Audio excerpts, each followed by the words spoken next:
Good morning प्यारे बच्चों, सभी को जय हिंद। आज हम देखेंगे क्लास 8 का चैप्टर 8 सेल। सबसे पहले हम देखेंगे करंट अफेयर्स। आजकल दुनिया में चल क्या क्या रहा है, करंट अफेयर्स में न्यूज़ क्या क्या है। तो बेटा सबसे पहली जो इम्पोर्टेंट न्यूज़ है वो ये है कि अपने इंडिया में 2 न्यू वैक्सीन को मंजूरी मिल गई है। ठीक है, उसमें फर्स्ट 2 वैक्सीन है, एक का तो नाम है कोर्बेवैक्स, और ये कोर्बेवैक्स जो कंपनी है, एक ये वैक्सीन है, ये हैदराबाद की एक कंपनी है बायोलॉजिकल ई, वो इसका निर्माण कर रही है। और इसकी जो ड्यूरेशन है वो 28 डेज है। मतलब आपको 2 वैक्सीन लगवानी है 28 डेज के अंतराल पे। और दूसरी है कोवोवैक्स, ये हमारी वही सीरम इंस्टीट्यूट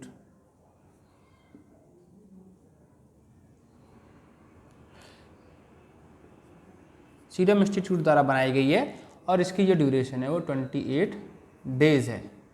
ठीक है, इसके अलावा DRDO के साइंटिस्टों ने एक कपड़े तैयार किए हैं, क्लोथ तैयार किए हैं, और वो तैयार किए हैं आर्मी के लिए। और इसकी खासियत क्या है, ये जो कपड़े हैं एक तो हल्के हैं, और दूसरा 17 डिग्री सेंटीग्रेड से लेकर -50 डिग्री सेंटीग्रेड तक इसके अंदर ठंड नहीं लगेगी। और इसके लिए जो टेक्निक यूज़ की गई है वो है एक्सट्रीम कोल्ड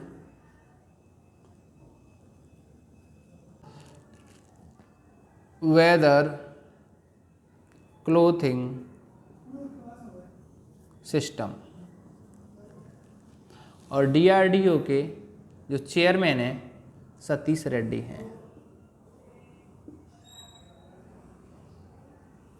ठीक है, और इसका ये इन्होंने कॉन्ट्रैक्ट 5 कंपनियों को दिया है,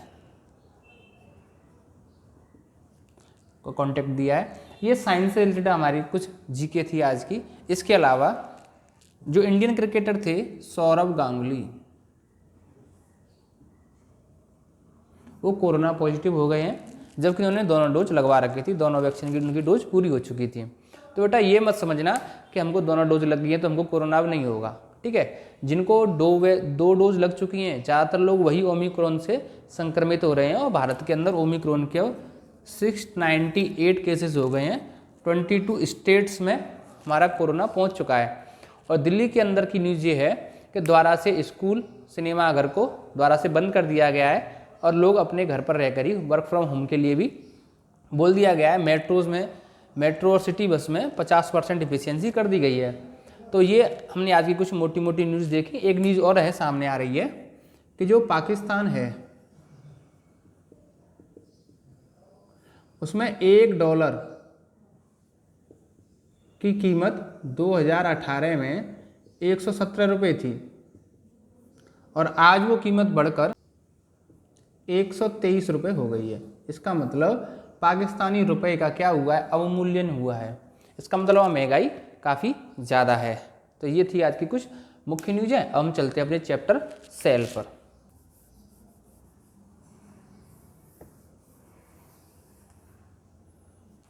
तो सेल की खोज क्यों हुई? सेल की खोज सबसे पहले बेटा एक इंग्लैंड के साइंटिस्ट थे रॉबर्ट हुक।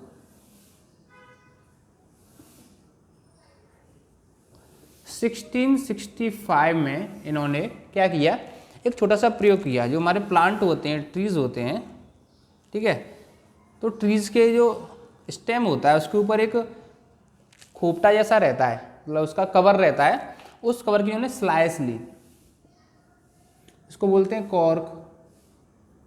ठीक है, उस स्लाइस को उन्होंने क्या देखा, माइक्रोस्कोप पे लेके गए, और माइक्रोस्कोप पर उन्होंने स्लाइस को देखा तो क्या देखा, वो स्लाइस जो है एक जो मधुमक्खी का छत्ता होता है, वो सब आपने देखा होगा, मधुमक्खी के छत्ते जैसी आकृति उस स्लाइस के अंदर उनको इस तरह से दिखाई दी, इस तरह से। तो इन्होंने ये बताया कि ये इतना बड़ा जो पेड़ है, इतना बड़ा जो प्लांट है, ये अपने आप में पूरा नहीं है, ये एक बहुत छोटी छोटी छोटी छोटी चीज़ों से मिलकर बना है, और इसी को उन्होंने बोला सेल। ठीक है, सेल का मतलब बेसिकली क्या होता है, कक्षा, या इसको हम रूम बोल सकते हैं, कमरा बोल सकते हैं, या कोष, कुछ भी इसके नाम हो सकते हैं। ठीक है, तो बेटा सेल का नाम आपने कई जगह सुना होगा। एक होता है सेल, सेल माने होता है बेचना। एक होता है सेल, जिसको हम केमिस्ट्री में यूज करते हैं, ये न्यूक्लियस है, इसके बाहर सेल्स होती हैं। ठीक है, और ये हमारी सेल है, हमको ये वाली सेल यहाँ पढ़नी है। ठीक है, एक बैटरी का सेल होता है, एक ग्रामर में होता है shall, I shall go, I will go वाला सेल। तो इस तरह से सेल आपको बहुत सारे मिलेंगे, लेकिन हमको उन सब में से कौन सा सेल पढ़ना है, CELL वाला सेल पढ़ना है। ठीक, मोबाइल को भी सेल फोन बोल देते हैं, आप लोगों ने देखा होगा। तो इसकी खोज किसने की, रॉबर्ट हुक ने। खोज नहीं की, हम ये नहीं कह सकते रॉबर्ट हुक निकाल के लाए सेल को, रॉबर्ट हुक से पहले सेल थी ही नहीं, ऐसा नहीं है, लेकिन उन्होंने इसको बताया। ठीक है, और इसके बाद लगभग 150 सालों तक, 150 ईयर्स तक इसके बारे में कोई खास खोज वगैरह आगे डिस्कवरी इसमें नहीं हुई कि सेल के फंक्शन क्या है, किसी ने कोई इस पर ध्यान नहीं दिया। क्योंकि उस समय तक क्या था, ये जो एक्सपेरिमेंट किया था माइक्रोस्कोप से किया था, और माइक्रोस्कोप उतने डेवलप्ड उस टाइम पे नहीं थे। फिर बाद में जब माइक्रोस्कोप में डेवलप हुआ, तब लोगों ने देखा कि चलो आइए उस पार्ट को भी देख लेते हैं जो रॉबर्ट हुक ने छोड़ा था 1665 में। ठीक है, अच्छा एक चीज़ और ध्यान दीजिए, 1665 में ये इंग्लैंड में थे, लंदन में। ठीक है, ये लंदन के रहने वाले थे 1665 में, तो वहाँ साइंस पर काम चल रहा था। लेकिन अपने इंडिया में क्या चल रहा था उस टाइम पे 1665 में, आपने कभी सोचा ये बात? 1665 में इंडिया में था औरंगजेब का शासन दिल्ली के अंदर। ठीक है, औरंगजेब का शासन था, तो विज्ञान की तो बात होने का कोई मतलब ही नहीं था, क्योंकि उस समय हमारे यहाँ राजाशाही शासन था, लोकतंत्र था नहीं। ठीक, तो इसलिए भारत जो है साइंस के मतलब जो मॉडर्न साइंस जिसको हम बोलते हैं उसमें इतना पिछड़ा इसलिए है कि जब वहाँ पर इन चीज़ों की खोज चल रही थी, तब भारत के अंदर राजा लोग अपना अपना राज चला रहे थे। थोड़े बहुत राजा, जैसे राजा जय सिंह थे जयपुर के, उन्होंने थोड़ा सा प्रयोगशाला वगैरह बनाई, थोड़ा सा काम करने का प्रयास किया, लेकिन बाद में ज़्यादातर राजा लोगों ने इस पर ध्यान बहुत कम दिया। अब हमें सेल पता चल गया कि कोई बड़ी चीज़ होती है वो सेल से मिलकर बनी होती है। जैसे हम है, हमारी ह्यूमन बॉडी है, हमारे अंदर भी क्या बहुत सारी सेल्स हैं, मिलियंस बिलियंस नंबर में सेल्स होती हैं। तो सेल से मिलकर ही चीज़ें बनती हैं। अब सेल से मिलकर होता क्या, अब सेल के बारे में हम डिटेल में पढ़ने वाले हैं। ठीक है, सेल कैसी होती है, इसकी शेप क्या होती है, साइज क्या होती है, और जब सेल मिलती हैं तो क्या बनता है, क्या एक ही तरह की सेल होती हैं बॉडी के अंदर या अलग अलग तरह की होती हैं, वो सारी चीज़ें हम अब देखने वाले हैं। चलो,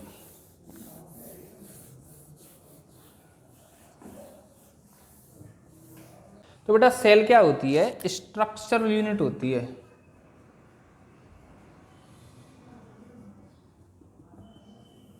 स्ट्रक्चरल यूनिट ऑफ बॉडी। अब इसका मतलब क्या है, इसका मतलब ये है कि अगर बॉडी के अंदर सेल नहीं होगी तो बॉडी प्रेजेंट नहीं करेगी। तो सबसे छोटी चीज क्या है, सेल है। ठीक है, और सेल मिलकर क्या बनाती हैं, टिश्यू बनाती हैं, और टिश्यू से क्या बनते हैं, ऑर्गन बनते हैं, और ऑर्गन से क्या बनती है, बॉडी बनती है। इस तरह से चलता है सिस्टम। तो सेल को तो सेल बोलते हैं, टिश्यू को बोलते हैं बेटा हिंदी में ऊतक, ऑर्गन को बोलते हैं अंग, और बॉडी को बोलते हैं शरीर। सेल को कोश बोल सकते हैं। ठीक है, तो जितने भी ऑर्गन्स होते हैं बॉडी के अंदर, उतने ही टाइप की क्या होती हैं, सेल्स होती हैं। ठीक, अब ये तो हो गई स्ट्रक्चरल यूनिट। अब सेल की नंबर कितने होते हैं, कितने नंबर ऑफ सेल्स होते हैं, तो बिलियंस ऑफ या ट्रिलियंस ऑफ सेल होती हैं, हजारों करोड़ों अरबों सेल होती हैं बॉडी के अंदर। तब सेल से क्या बनता है, एक टिश्यू बनता है, और टिश्यू से क्या बनता है, ऑर्गन बनते हैं, ऑर्गन से क्या बनती है, बॉडी बनती है। ठीक, तो सेल के अंदर हमको पता चल गया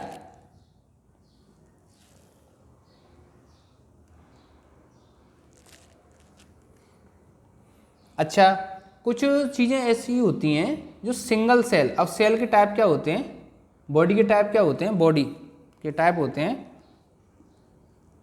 सिंगल सेल और मल्टी सेल। ठीक, सिंगल सेलुलर बॉडी भी होती हैं और मल्टी सेलुलर भी होती हैं। सिंगल सेलुलर कौन कौन सी होती हैं, अमीबा हो गया, हमने अमीबा सुना होगा, पैरामीशियम हो गया, हाइड्रा हो गया। ठीक है, इस तरह से क्या होती है, सिंगल सेल होती हैं। और मल्टीपल सेल में क्या होते हैं, ह्यूमंस हो गए,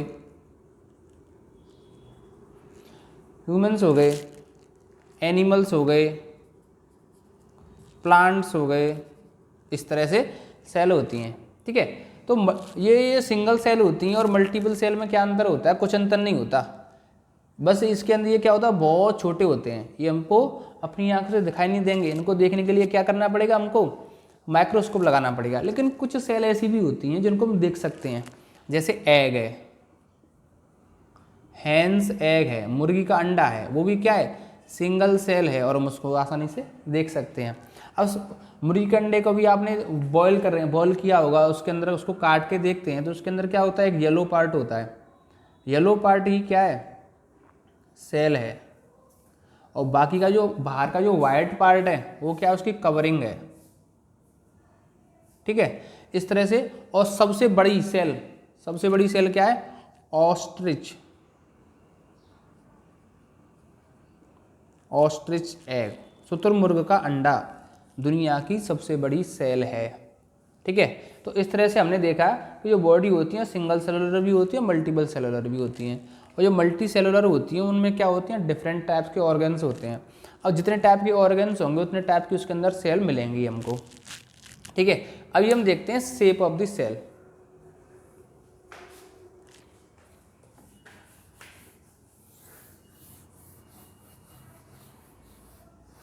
तो जैसा बेटा मैंने आपको अभी बताया कि जो सेल है उनकी शेप भी क्या होती है, चेंज होती रहती है। शेप क्या होती है, चेंज विद टाइम। अब आप बोलोगे सर हम भी सेल से मिलकर बने हैं तो क्या हमारी भी शेप चेंज होती है? हाँ बेटा होती है ना चेंज। जब हम पैदा हुए थे, जब हम प्रोडक्ट लॉन्च हुआ थे तो हम बहुत छोटे से थे, अभी हम बहुत बड़े हो गए तो शेप हमारी इंक्रीज हुई कि नहीं हुई, हम बढ़े कि नहीं बढ़े? तो शेप क्या होती है, चेंज होती रहती है। लेकिन हमने अपनी बॉडी के अंदर, ह्यूमन बॉडी का हमने अध्ययन किया है, स्टडी करी, तो उसमें देखा गया कि सेल किस किस तरह की ह्यूमन बॉडी के अंदर मिलती हैं। एक तो सेलुलर मिलती हैं, मोस्ट ऑफ दी सेल कैसी होती हैं, राउंड होती हैं, गोल होती हैं। ठीक है, जो ब्लड सेल हमारी वो ऐसी थी। जो हमारी मांसपेशियाँ हैं, जो बॉडी है उसकी सेल्स कैसी थी, ऐसी थी। कुछ इस तरह की सेल्स हमको मिली। ठीक है, एक हमारी बॉडी के अंदर नर्वस सिस्टम होता है और नर्वस सिस्टम की सेल्स कैसी हुई, कुछ इस तरह से मिली। ठीक है, ये क्या है,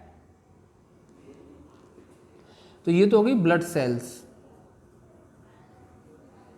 ये हो गई मसल सेल,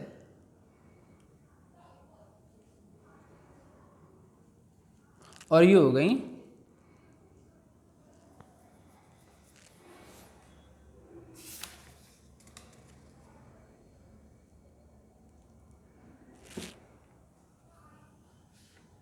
नर्व सेल। इसको तो बोलते हैं तंत्रिका तंत्र। ठीक है, ये क्या करती है, इंफॉर्मेशन को कैरी करती है ऊपर से नीचे तक। तो ये तो लॉन्ग ब्रांच टाइप हो गई, ये स्ट्रिप टाइप हो गई, ये सेलुलर टाइप हो गई। तो हमने देखा कि शेप जो होती है सेल की वो फिक्स नहीं होती। बॉडी के अंदर शेप क्या होती है, सेल की चेंज होती है।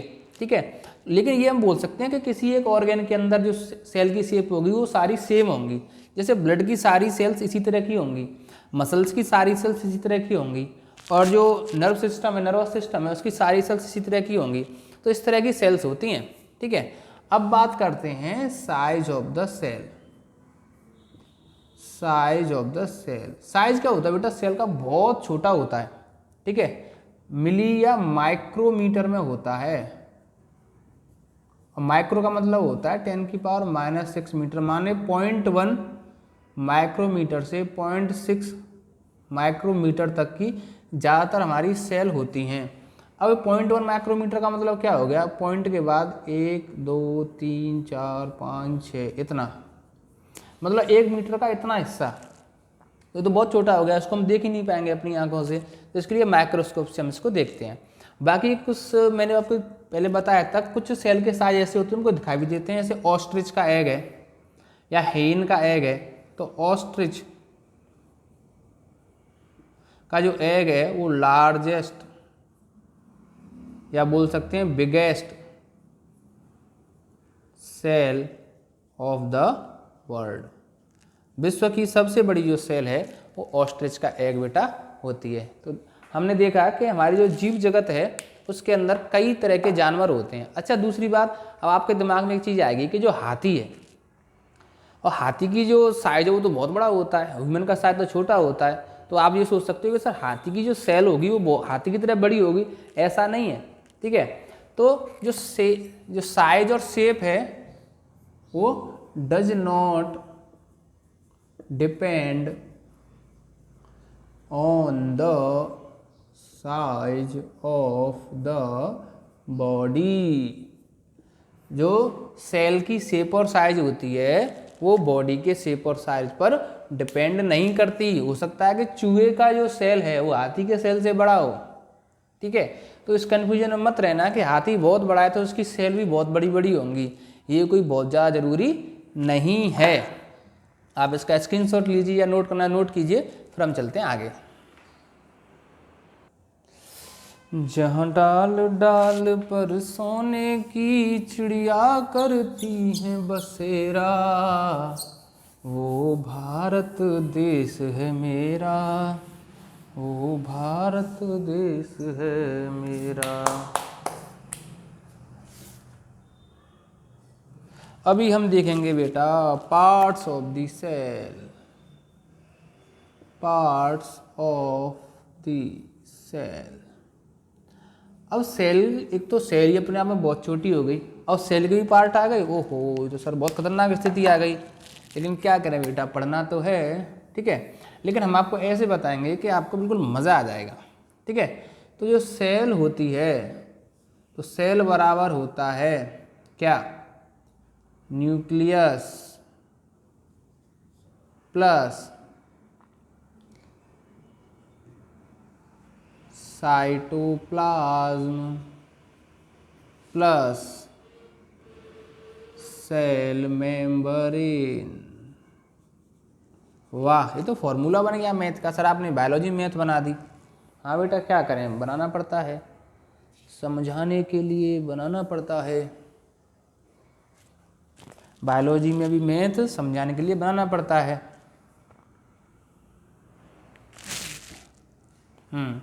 तो सेल बेटा तीन चीज़ों से मिलकर बनती है, न्यूक्लियस, साइटोप्लाज्म और सेल मेम्ब्रेन। अब ये क्या होता है, तो मान लो ये हमारी कोई सेल है। ठीक है, तो जो सेल की जो आउटर बाउंड्री होती है इसी को बोलते हैं सेल मेम्ब्रेन, और इसके अंदर होता है न्यूक्लियस, और न्यूक्लियस के अंदर जो बाउंड्री है इसको भी क्या बोलेंगे, सेल मेम्ब्रेन। और न्यूक्लियस और ये आउटर बाउंड्री है इसके बीच में क्या होता है, कुछ मटेरियल भरा हुआ होता है।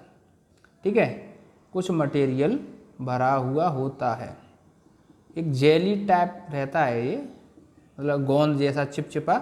इसको क्या बोलते हैं, साइटोप्लाज्म, और अंदर वाले पार्ट को क्या बोलते हैं, न्यूक्लियस। इन तीन चीज़ों को मिलकर क्या बनती है, अपनी सेल बनती है। समझ में आया, न्यूक्लियस तो अंदर वाला पार्ट हो गया, ठीक है, साइटोप्लाज्म न्यूक्लियस के बाहर वाला पार्ट हो गया, और cell membrane outer boundary cell की हो जाती है। तो सेल मेम्ब्रेन दो जगह मिलती है, तो न्यूक्लियस के बाहर और एक एकदम सबसे बाहर। तो साइटोप्लाज्म किस किस को अलग करता है, न्यूक्लियस और सेल मेम्ब्रेन। तो सेल मेम्ब्रेन और न्यूक्लियस के बीच में साइटोप्लाज्म भरा होता है। ये तीन हमारे पार्ट्स ऑफ द सेल हैं।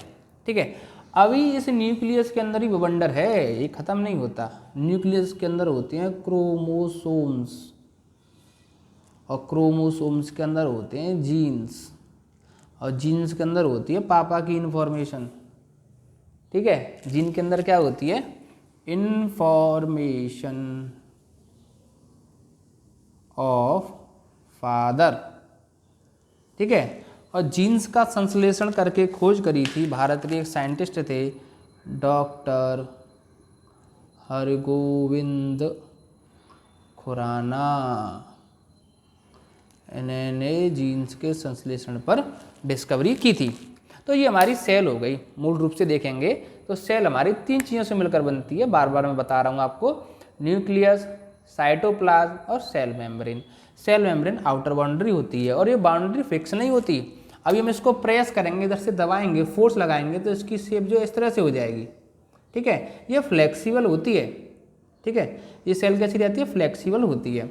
अब इस मेम्ब्रेन का फायदा क्या है, मेम्ब्रेन क्या करती है, आउटर चीज को अंदर लेके आती है, अंदर की चीज को बाहर लेके जाती है। माने एनर्जी जो इसके आसपास जो ब्लड फ्लो कर रहा है, चारों तरफ ब्लड है और ब्लड के पास क्या है, ऑक्सीजन है प्लस न्यूट्रिशंस हैं, तो वो इस ब्लड के थ्रू हमारी पूरी बॉडी में सर्कुलेट हो रहे हैं। अब ये इस मेम्ब्रेन की हेल्प से क्या होते हैं, वो हमारी सेल को मिलते हैं और जहाँ से जो वेस्ट प्रोडक्ट है वो बाहर निकल जाता है। ऐसे ही साइटोप्लाज्म क्या करता है, फिर यही चीज़ अंदर देता है न्यूक्लियस को, न्यूक्लियस से फिर बाहर निकलता है। ये सारी चीज़ें इसके अंदर होती हैं सेल के अंदर। तो बेटा मैंने आपको सेल को बहुत अच्छे से समझाया है। अगर आपको ये वीडियो पसंद आ रही हो तो सब्सक्राइब कीजिए चैनल को, वीडियो को लाइक कीजिए, शेयर कीजिए, अपने फ्रेंड्स को बताइए। ठीक है, आप इसका स्क्रीनशॉट लीजिए, फिर हम चलते हैं आगे। ठीक बेटा, अब मैं इसको मिटाता हूँ। चलिए, इसमें एक चीज़ और मैं आपको बता देता हूँ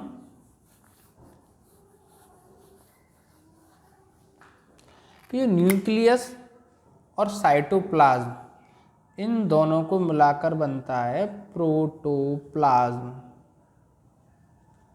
ठीक है, और यही क्या होता है, लिविंग स्टेट में रहता है, मतलब जीवित स्टेट में रहता है। सेल मेम्ब्रेन को नहीं मानते हम, लेकिन न्यूक्लियस और साइटोप्लास्ट को वो मिला के बोलते हैं प्रोटोप्लाज्म या प्रोटोप्लास्ट, और यही लिविंग स्टेट में रहता है। कुछ बेटा सेल्स ऐसी भी हैं या कुछ जीव ऐसे भी हैं जिनके पास सेल मेम्ब्रेन नहीं होती, जैसे वायरस है। वायरस के पास न्यूक्लियस और साइटोप्लाज्म तो होता है लेकिन सेल मेम्ब्रेन नहीं रहती। ठीक है, तो ये क्या करते हैं, हाईली रिएक्टिव होते हैं।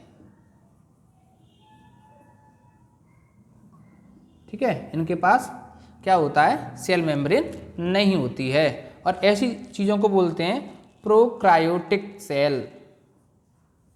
Prokaryotic cell. ठीक है, ऐसी सेल जिनके पास क्या नहीं होती, सेल मेम्ब्रेन नहीं होती, उनको बोलते हैं प्रोकार्योटिक सेल। चलो, अभी हमने देखा ये एनिमल की सेल है। अभी हम कंपैरिजन करेंगे सेल्स का, किसकी, एनिमल्स की और प्लांट की सेल का कंपैरिजन करेंगे।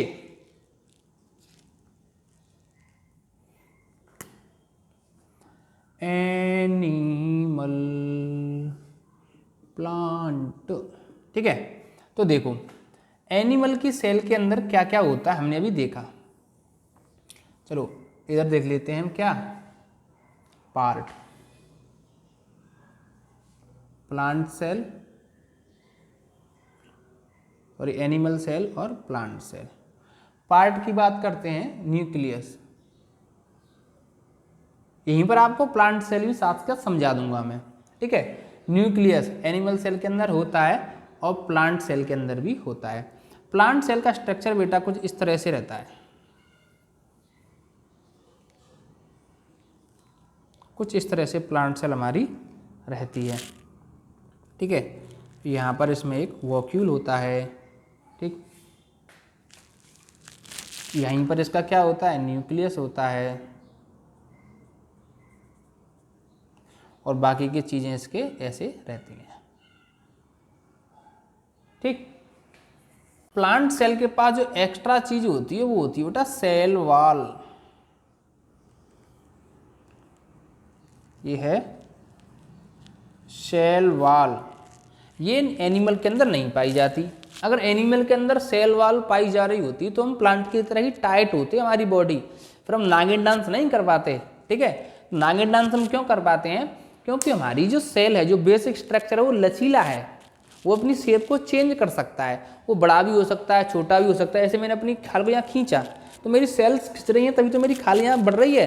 मैंने इसको अंदर दबाया तो मेरी सेल कंप्रेस हो रही है, इसलिए मेरी खाल अंदर प्रेस हो रही है। आप प्लांट करके देखना, उंगली दबाना, उसमें उंगली टूट जाएगी लेकिन प्लांट के अंदर नहीं जाएगी। ठीक है, क्योंकि उसके पास क्या होती है, सेल वॉल होती है। ये इसको क्या देती है, स्ट्रॉन्ग बनाती है, इसको कठोरता प्रदान करती है सेल वॉल, क्योंकि वहाँ नीड है इसकी, एनिमल के अंदर नीड नहीं है, नहीं तो हम ऐसे रोबोट की तरह चल रही होती है ऐसे अकड़ के, ठीक है। न्यूक्लियस होता है और क्या होता है, साइटोप्लाज्म, साइटोप्लाज्म यस, इधर भी प्रेजेंट रहता है, इधर भी प्रेजेंट रहता है। सेल वॉल इधर प्रेजेंट नहीं होती लेकिन इधर प्रेजेंट होती है। न्यूक्लियर मेम्ब्रेन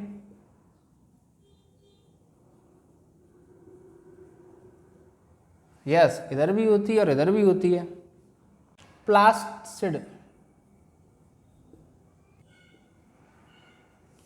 ये एनिमल सेल में नहीं होता लेकिन प्लांट सेल में होता है।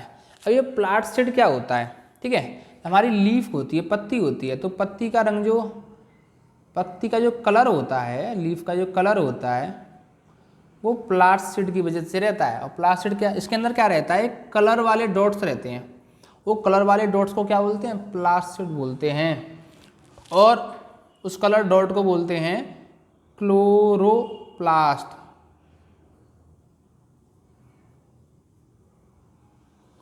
और क्लोरोप्लास्ट से एक वर्ड आपने सुना होगा, क्लोरोफिल, सुना नहीं सुना है। और क्लोरोफिल के कारण पत्तियों का रंग हरा या ग्रीन रहता है, ठीक है। तो क्लोरोफिल किससे बना है, क्लोरोप्लास्ट से, और क्लोरोप्लास्ट किससे बनता है, प्लास्टिड से, ठीक है। तो प्लास्टिड्स की वजह से ही पेड़ों के रंग अलग अलग होते हैं। वैक्यूल माने होता है फ्री स्पेस, जो खाली जगह है इसके अंदर फ्री स्पेस होते हैं, इस तरह से, यहाँ फ्री स्पेस हो गया, यहाँ फ्री स्पेस हो गया।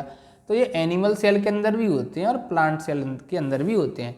तो हमने कंपैरिजन देखा प्लांट सेल और एनिमल सेल का, तो हमको क्या क्या एब्सेंट मिला एनिमल सेल में, एक तो सेल वॉल नहीं होती और दूसरा प्लास्टिड्स नहीं होता। प्लास्टिड्स की हेल्प से क्या होता है, पत्तियों के रंग अलग अलग होते हैं। प्लास्टिड्स के अंदर क्या होता है, क्लोरोप्लास्ट होता है, और क्लोरोप्लास्ट के अंदर क्लोरोफिल रहता है। क्लोरोफिल क्या करता है, पौधे को भोजन बनाने में हेल्प करता है, फोटोसिंथेसिस प्रोसेस में हेल्प करता है। ये हमने क्लास 6 में ये हमने पढ़ा है, और आपने नहीं पढ़ा है तो पीछे वीडियो में जाकर देख सकते हैं क्लास 6 के अंदर। तो इस तरह से हमारा ये चैप्टर 8 थ्योरेटिकली पूरा होता है। बाकी के मैं पूरी उम्मीद करता हूँ आपको वीडियो बहुत पसंद आई होगी। मिलते हैं नेक्स्ट वीडियो में। जय हिंद, जय भारत।